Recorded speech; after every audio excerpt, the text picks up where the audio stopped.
everyone, welcome back to our channel. Today's topic is about the endocrine glands. The endocrine system is a chemical messenger system involving hormones released by internal glands of our organism directly into the circulatory system, regulating distant target organs. So, the first characteristic that we need to remember is that hormones produced by the endocrine system are released in the bloodstream and not in a duct, as it happens with exocrine gland. By the way, if you missed it, go check out our video about exocrine glands. That is the reason why the endocrine system does not have ducts. The message conveyed by the endocrine system is not rapid and it can be very long-lasting, whereas in the nervous system it's very rapid but it doesn't last as much. In order to classify the endocrine glands, we can use different criteria: the type of hormones produced, the modality of diffusion, and the arrangement of cells composing it. In particular, the hormones produced by a gland can be of very different types. First, we have the steroid hormones. Steroid hormones are cholesterol-derived molecules that are primarily produced in the gonads and in the adrenal cortex. Their main characteristic is that they're, of course, lipophilic, and therefore they can easily pass through the plasma membrane in order to reach the receptors, which are located inside the cells. In most cases, they're actually in the nucleus. If we analyze the internal structure of those cells, we can clearly see some lipid droplets, a developed smooth endoplasmic reticulum, and mitochondria with tubular cristae, all indicators of a high lipid-producing cell.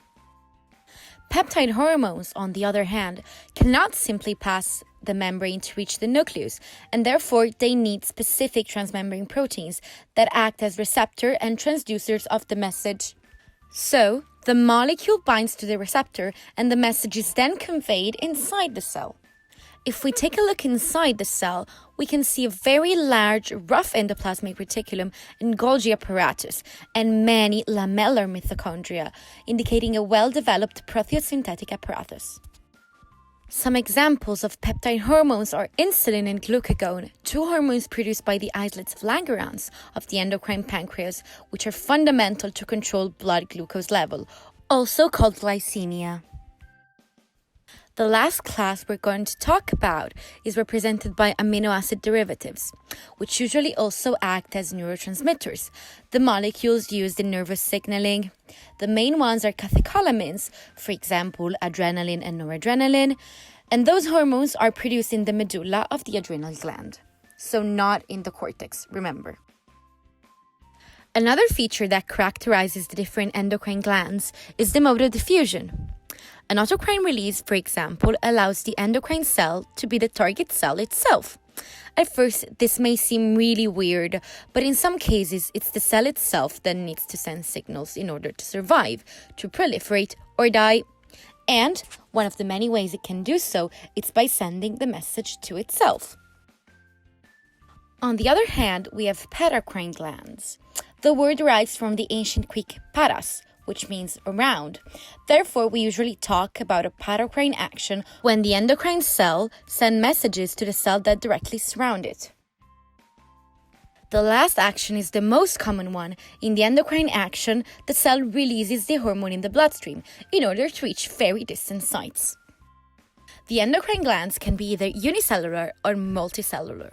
The first ones are rare. We usually find them only as diffused within another tissue, for example in the gastrointestinal tract, where they're called enteroendocrine cells, or in the thyroid, where they're called C cells. Remember also that the C cells from the thyroid produce calcitonin, an important hormone that, having an opposite functions to that of the parathormone, helps in reducing calcemia, which is the concentration of calcium in blood. The most common endocrine glands are actually multicellular. It's possible to divide them based on the three-dimensional arrangement. The arrangement in cords is the first possible type. The cells are organized in clumps surrounding a small capillary, where they'll be able to release their hormones. The endocrine cells of the pituitary gland and the pineal gland, for example, are in cords. The second type of disposition is called islet. Just as if they were stuck on a small island, a small patch of endocrine cells is surrounded by a whole ocean of exocrine cells. The example you really need to remember in this case is the one of the endocrine pancreas. The islets of Langerhans are only 1% of the total parenchyma, and yet they're so important to regulate the blood glucose concentration, glycemia, as we said before. Interstitial glands instead are located in the interstitium in between the other cells. In this case, the main cells you need to remember are the Leydig cells, located in the testis. They produce, of course, testosterone. And last but not least, we have the follicular structure. The cells in this case create a sort of 3D sphere that is empty inside in order to allow them to recollect and modify their secrete. All around the follicle, we have a series of capillaries in which the hormones are released. An example is the thyroid gland, a small structure located at the base of the neck, which is a follicular disposition of cells. They're specifically called thyrocytes, and they produce T3 and T4.